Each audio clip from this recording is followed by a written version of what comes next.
with Nevada Resource Center. What we're going to talk about today are living trust.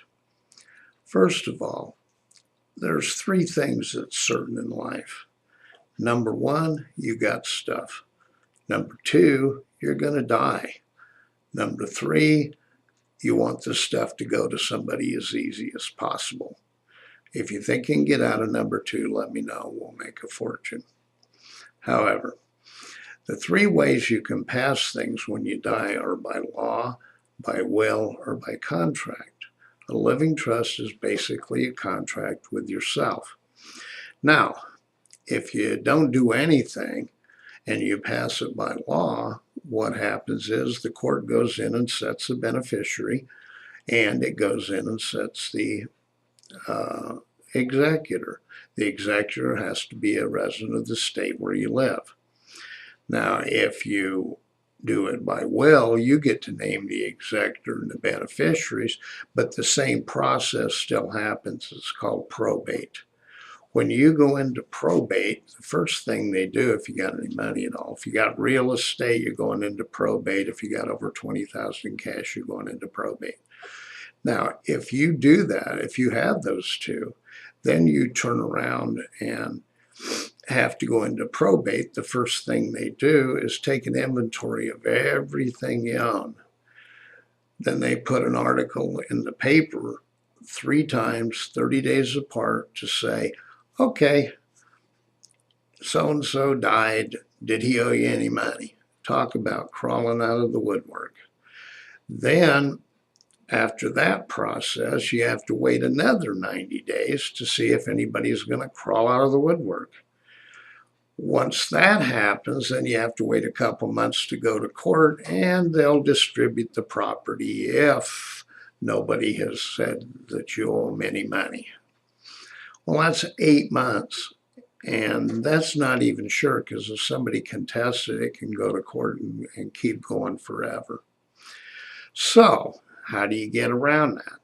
Well, basically what you have to do is when you do your inventory and add everything up, say it comes up to a couple $100,000 with your house and your everything you own, cars, all of that.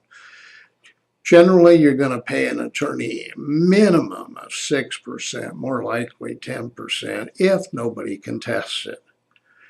You got to remember, you've got to have an attorney unless the person lives within that state, the executor, because you're not around to do your own stuff. So they have to hire an attorney. That's going to cost anywhere, $200,000 state, anywhere from $12,000 to $20,000. Well, that's a lot of money just to give them the stuff. And they got to come up with that money. So if it's in a house, that makes it even worse, because then they have to sell the house, but they can't sell the house until after the deal's done. You got an attorney's lien on the house. It just gets messy. If you want to avoid all of that, here's what you can do. You can do a living trust. That way, when you die, you don't have real estate. You don't have money in the bank because you're dead. Okay, the minute you die, your personal property goes to somebody else. So, what you need to do then is you need to do a living trust. Now, why don't a lot of people do living trusts? Well, they're getting more common because there are places that do them like us where you don't have to go to a big-time attorney and pay them $3,500 or $2,000 or whatever to do a trust. Basically, you can do a trust with us with all the deeds and everything you need for $595. So, let's talk about that. If you do a trust, you have a trustee instead of a beneficiary. The trustee can live anywhere, doesn't have to live in the state where you do the will or whatever. So, basically, you can name your trustee from anybody you want. You can take your kids, if that's who it is the kids, and you can break that down, and you can have stuff in the trust if you get remarried or something like that, to where you want to make sure the kids get the stuff. Now, if you do that, then you also are going to need a pour-over will that says that everything that you have, you intended to be in the trust.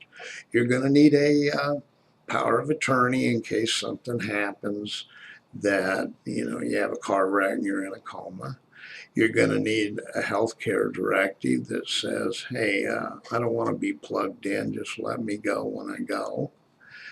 And of course, you need the deeds and all of the stuff to transfer property into the trust. You got to remember, you still own the trust, so you still own the property.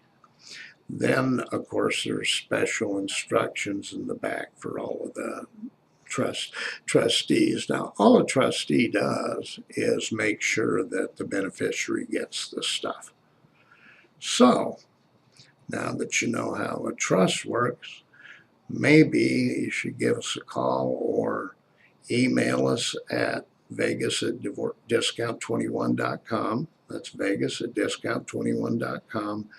And we'll be more than happy to help you set up a trust.